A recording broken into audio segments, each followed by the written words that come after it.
So a career in caregiving, huh? That's really something you're thinking about. And from the stuff you shared with me, it seems like this is more than just a job for you. It's about making a difference. Am I right? Yeah, seems like it. And the approach in this material you shared, it's pretty different from what you usually see. Right. Like it's this podcast and Clemente Ernesto De Martino. He's the guy, he's got this whole project going on. It's called, get this, Professione Badante Eccellenza Italiana. Catchy, right. And badante, by the way, it's Italian for caregiver. Yeah. So he's all about excellence in caregiving, which I got to say seems right up your alley. Totally.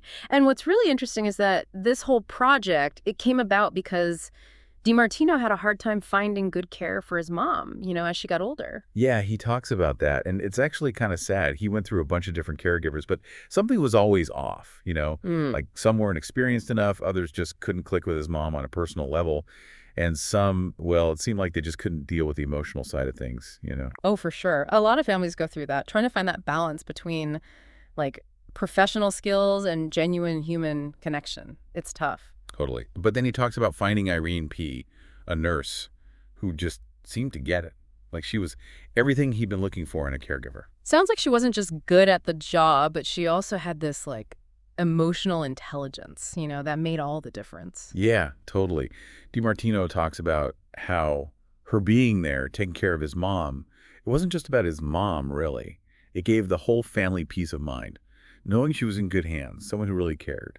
It's clear that this whole experience with Irene, it was a turning point for him. It's like he realized that excellenza, that excellence in caregiving, it's not just about like checking boxes. Exactly. And that's where his training program comes in. It's not just about the practical stuff, but also about emotional intelligence, being able to communicate, even managing stress as a caregiver. He's giving them the tools to deal with the whole picture, not just the physical stuff. Right. And that's what I find so interesting.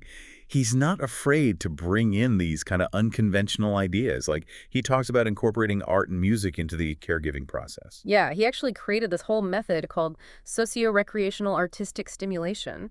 He developed it based on his experience at a geriatric institute. Okay, hold on. Socio-recreational artistic stimulation. What does that even look like? Give us the details. It's not like trying to make everyone into some kind of artist or anything. It's more about using art as a way to, get people engaged, get them thinking, and help them connect with others, Like imagine group painting sessions, maybe listening to some music from back in the day. Even something as simple as drawing or coloring can make a difference. So it's not just about like keeping their hands busy, right? There's something deeper going on. Exactly. DiMartino talks about how these activities, they can actually help reduce anxiety. And sometimes they can even spark memories. It's amazing. And it gives them a sense of accomplishment, like they've achieved something. And that feeling of purpose is huge, especially as people get older. Right, right. Because it's about treating the whole person. It's not just about, taking care of their physical needs. 100%. And it made me think about this article I read a while back. It was about how they're using art therapy with dementia patients. Oh, wow. And it was saying how it can actually help them communicate, express themselves in ways that they can't always do with words anymore, which is pretty amazing when you think about it. Yeah. I mean, there's definitely something powerful about art, right? Yeah, Like yeah. it's a language we all understand no matter how old we are. Absolutely. And going back to what we were saying about DiMartino, it kind of emphasizes how important emotional and psychological well-being are right alongside physical care, especially as people age. Totally. And it seems like DiMartino really sees caregiver training like as this really transformative thing. It's not just about giving them a list of tasks. It's about giving them the skills to deal with those unexpected situations, those emotional needs that you can't really like learn from a textbook. Right. Like he talks about how he actually coaches caregivers on like how to be better listeners, how to really listen to what someone's saying, not just hear the words, but really understand what's behind them and how to have those tough conversations, but with empathy. Yeah, because sometimes those conversations are really hard. For sure. But he's giving them the confidence to go beyond just like providing care. He's teaching them to actually connect with the people they're caring for. It's true.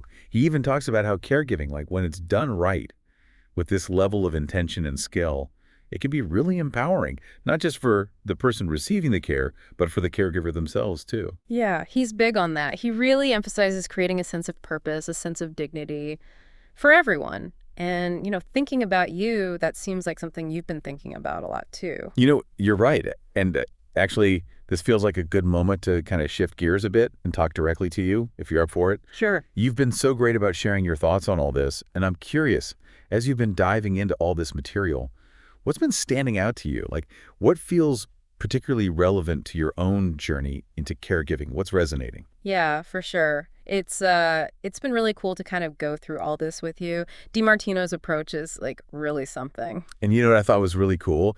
He doesn't just like lay out all these ideas and then just leave you hanging. At the end Yeah. of the podcast, he actually says, like, hey, if anyone wants to learn more about this method, get in touch. He wants to connect with people, build a whole network of like-minded caregivers, Mm. you know. That's awesome. It shows he's really serious about it, Not just teaching the skills, but building a community. That's huge. And that actually brings me to something I think is really important for you to hear as you're starting out on this path. Okay, yeah. DiMartino, he's a big believer in this idea that, like, to do this work, to do it well, you need support. Like, as a caregiver, you need a network. It's not just about you. It's about having people around you, Yeah. a whole system. He would know, right? Yeah. I mean, think about it. His whole journey started because he found that incredible support system in Irene, not just for his mother, but for him too. Right. Which just goes to show, even if you're like the most amazing, compassionate caregiver, having someone to lean on, it makes all the difference in the world. Exactly. So as you're figuring all this out, what kind of caregiver you want to be, where you fit in, all that, just remember, you don't have to do this alone. Connect with people. Find mentors. Talk to people who are as passionate about this as you are. Yeah. Honestly, you'd be surprised how many people are out there doing incredible things in this field. And they're usually more than happy to share what they know to help someone who's just starting out. It's true.